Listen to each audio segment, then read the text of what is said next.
Hi friends, welcome to my channel. তোমরা সবাই কেমন আছো? আর আমার অনেক দিন থেকেই প্ল্যানিং ছিল আজকে একটু ঘুরতে যাওয়ার, আর তাই আমি ভাবলাম কেন না তোমাদের সাথে শেয়ার করা যায়। আর ফাইনালি সেই টাইম চলে এসেছে। রাত 12টার সময় বেরিয়ে পড়লাম ফ্যামিলি সহ, আর বাস চলে এসেছে। তো তোমাদের তো বলাই হলো না যে আমি কোথায় যাচ্ছি। আর আমি যাচ্ছি দীঘা। আর বাসে উঠে দেখলাম যে এখনো পর্যন্ত অনেকজন এসে পৌঁছায়নি।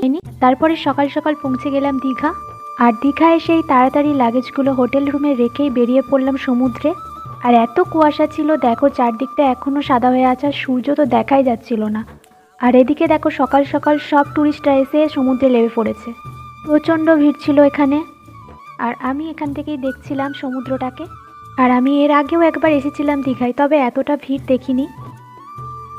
আর ফাইনালি সূর্য ওঠা আমরা দেখতে পেলাম, আর তাও কুয়াশার মধ্যে ছিল সেটা। আর তোমাদেরও দেখিয়ে দিই পাশাপাশি কত লোক এসেছে এখানে সমুদ্র